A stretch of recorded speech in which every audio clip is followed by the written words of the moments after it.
우상 속에 살지만 우상에 속하지 않은 삶, 그런 제목입니다. 사람들, 특별히 하나님의 사람들이 세상을 쫓아 세상과 짝하게 되는 이유가 무엇일까? 인간이라서 그런 것 같아요. 모든 인간은 다 그럴 것 같아요. 구약 역사를 잠깐 보면은요, 이스라엘 백성들 보면은 하나님과 더불어 우상을 더 섬겼어요. 그들은 한 번도 내가 하나님을 버렸다라고 생각한 적이 없었던 것 같아요. 일단 하나님을 믿고 그 외에 또 다른 신들을 섬기는 거죠. 바알신을 섬기고 여러 신을요. 우리는 한 번도 배반한 적이 없어.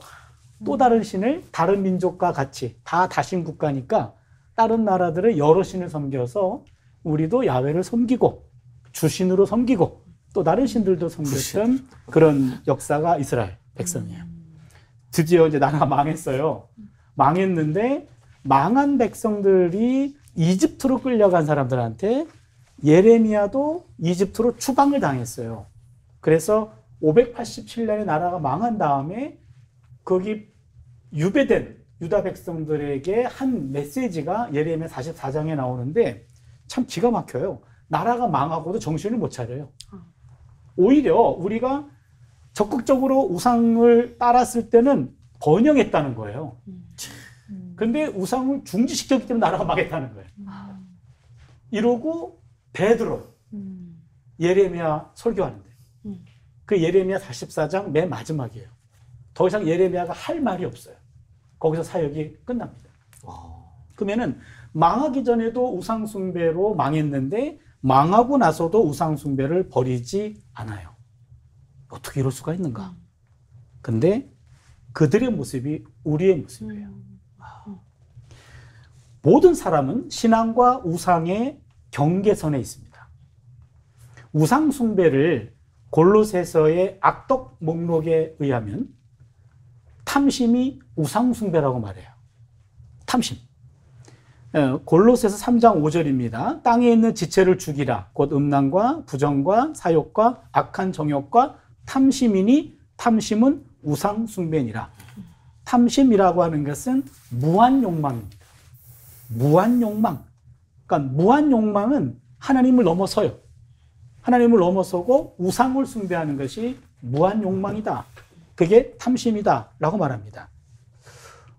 우리 하나님은 복을 주시는 분이에요. 맞습니다. 물질, 건강, 자녀, 문제 해결, 범사에 잘 되는 것 다 하나님에 관할 소관이에요. 그런데 문제는 우리가 복을 주시는 그 하나님이 아니라 그분의 복에만 초점을 맞춘다는 거예요. 이제는 하나님이 보이는 것이 아니라 하나님의 손에 들려있는 그게 보이는 거죠. 그래서 그것 때문에 하나님을 믿는 겁니다. 그래서 예배도 얼마든지 우상 숭배의 현장이 될 수 있어요. 이러한 신앙은 자신의 끝없는 욕망을 채우는 도구가 됩니다. 이런 사람의 하나님 예배, 하나님 신앙은 자신의 무한 욕망을 채우는 수단이 되어버려요. 신앙은 하나님 앞에서 하나님을 절대화하고 자신을 상대화합니다. 반면에 우상은 하나님 앞에서 자신을 절대화하고 하나님을 상대화해요. 신앙은 하나님 앞에서 자신을 향한 하나님의 뜻을 묻고 헤아립니다. 그런데 우상은 자신의 무한 욕망을 주목하고 하나님을 통해 부족한 욕망을 채우려고 해요. 그러니까 예배의 자리가 나를 섬기는 자리가 되는 거죠. 하나님을 통해서 나를 섬깁니다. 신앙은 순종하며 감사하는데 우상은 불평하며 요구하게 돼요. 솔직히 말하면 예배 자리에서도 신앙과 우상은 공존합니다. 우리의 삶도 신앙과 우상이 얽혀 있습니다. 그나마 예배 자리에서는요, 신앙이 우상을 앞섭니다. 그러나 우리 일상으로 돌아가면 신앙은 사라지고 우상만 판쳐요. 세상은 신앙과 우상의 각축장이고 모든 그리스도인들은 이런 신앙과 우상의 경계에서 살아요. 왜 그럴까? 인간이 원래 그래요. 성경에 보면은 이 무한 욕망이라는 우상 숭배에 넘어진 사람들이 한두 사람이 아닙니다. 아간도 내면의 물질적인 무한 욕망을 억누르지 못했고 삼손도 내면의 성적인 무한한 욕망을 누르지 못했고 다윗도 마찬가지고요. 많은 사람들이 내 안에 있는 어떤 권력이든 어떤 물질이든 아니면 어떤 성적인 것든 이런 무한 욕망에 넘어집니다. 다윗도 넘어졌어요. 솔로몬도 넘어졌어요. 근데 우상에게 넘어가는 순간 끝장입니다. 우상에게 오염되면 끝장이에요. 그래서 우는 근신하라 깨어라 너희 대적 마귀가 우는 사자같이 두루 다니며 삼킬자를 찾고 있다. 이게 우리 현실입니다. 안타깝게도 우리 모두는 우상에 자유롭지 못합니다. 말씀을 정리하면 그러나 우상 속에 살지만 우상에게 속하지 않은 삶을 살아간 모범이 있어요. 다니엘과 세 친구입니다. 다니엘과 그 친구들은 우상의 나라 바벨론에서 살았지만 자신의 신앙과 배치되는 것은 타협하지 않았고요. 신앙의 정조를 지켰어요. 그러나 바벨론식으로 이름을 개명하는 이거는 받아들일 수밖에 없어요. 어느 정도는 수용하되 그러나 왕이 주는 음식과 포도주는 거절합니다. 그 당시 왕이 주는 음식과 포도주는 이미 이방신에게 바친 제물이었기 때문에 자신의 신앙의 정체성과 위배돼서 그것을 거절한 겁니다. 그렇다면 정체성에 관한 것은 단호하게 거절했고 타협의 대상이 될 수 있는 것들은 받아들인 거죠. 놀랍게도 하나님의 도움으로 다른 세상에서도 인정받게 되었고 또한 큰 성공을 이루게 됩니다. 다니엘과 그 세 친구들은 우상 속에 있었지만 결코 우상에게 속하지 않는 사람들로 살았습니다. 성도는 세상의 길이 아니라 하나님의 길을 따릅니다. 세상의 길은 우상의 길이고 하나님의 길은 신앙의 길이죠. 세상의 성공이 아니라 신앙의 성공을 택합니다. 거룩은 교회의 특징이고 성도가 나타내야 할 표지이기도 합니다. 그러나 거룩은 세상과의 단절이 아닙니다. 단지 세상과는 다른 방식으로, 다른 기준으로, 다른 가치관으로 살아가는 거죠. 성도는 세상으로부터 부름받은 자들인데 동시에 세상으로 보냄받은 자이기도 해요. 부름과 보냄. 우리는 세상의 우상 속에 부름받아서 다시 세상의 우상 속으로 보냄받은 자예요.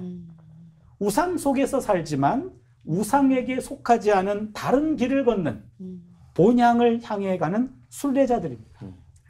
우상 속에 살지만 우상에게 속하지 않는 삶을 살아낼 수 있는 하나님의 은혜가 있기를 바랍니다. 아멘. 기도합니다.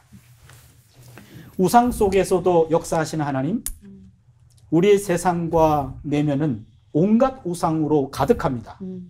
우리를 눈동자같이 돌보사 우상 속에 살지만 우상에게 속하지 않는 신앙의 삶을 살도록 하늘의 지혜와 은혜로 채워 주시옵소서. 아멘. 예수님의 이름으로 기도드립니다. 아멘.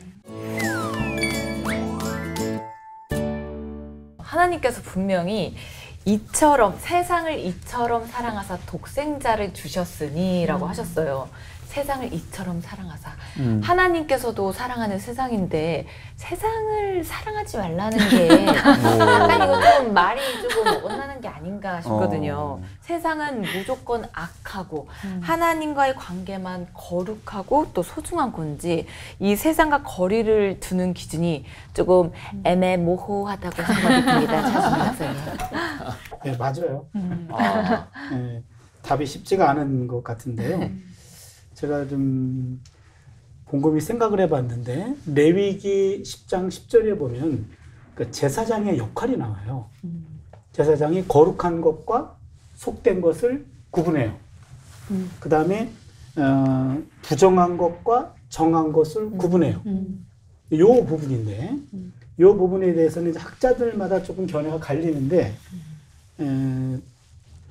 제가 봤을 때 거룩한 것과 속된 것, 이 속된 거는 커먼이라는 말인데 나쁜 건 아니에요. 거룩한 것과 조금 대조되는 거지. 속한 것 안에 정한 것과 부정한 것이 있어요. 속한 것 안에 정한 것과 부정한 것.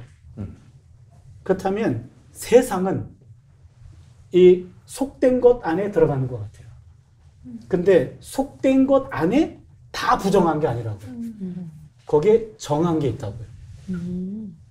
그러면은 세상의 모든 것들은 3구분되는 거죠. 거룩한 것, 정한 것, 부정한 것. 근데 요 정한 것과 부정한 것이 세상에 들어가 있단 말이에요. 그러니까 세상을 모두 버려야 되느냐? 정한 것은 살려야 되죠. 그렇죠? 그래서 요게 이제 문제가 되는 거죠. 세상 자체는 하나님이 만들어 놓고 좋다 그랬어요. 그 세상을 또 구원하려고 또 예수님 오신 거예요. 그러니까 세상을 멀리하래. 뭐야 이거는. 그렇잖아요. 그래서 그 기준을 잡는 것이 상당히 애매한데 전 레위기 10장 아까 말씀드렸던 10절에서 거룩한 것, 속된 세상 안에 정한 것과 부정한 것이 있다. 이 정한 것은 우리가 캐치해야 된다. 그러면 기준이 뭘까? 공공선이라는 용어 들어보셨나요? 공공선. 공공선. 네. 요즘에 많이 쓰는 용어인데 공공선. common good. 공공의 유익. 공공의 이익이라고 하는 것. 요 공공선이 하나의 기준이 되지 않을까. 이거는 우리가 신앙에 거룩한 거를 제껴두고 신앙인과 비신앙인이 공유할 수 있는, 함께 손잡을 수 있는 것. 우리가 하나님 사랑과 이웃 사랑에서 이웃 사랑은 세상과 손잡을 수 있잖아요. 그렇죠. 그렇죠. 둘이 가치는 같아요. 방법은 좀 달라도. 그래서 세상과 거리를 두는 기준은 이게 공동의 유익이 되는 것인지 그것이 하나의 우리가 샘플이 될 수 있을 것 같아요. 신앙을 떠나서 이 사회, 인간 사회에서 신앙인이건 비신앙인이건 common good이라는 기준에 합당한지 그렇다면 얼마든지 손을 잡을 수 있고 그 일은 우리가 감당해야 되고 머리를 해서는 안 된다. 그러나 common good에서 벗어난 일이라면 완전히 그거는 선을 그어야 되겠죠. 그것 하나가 좀 도움이 될 수 있지 않을까 그런 생각합니다.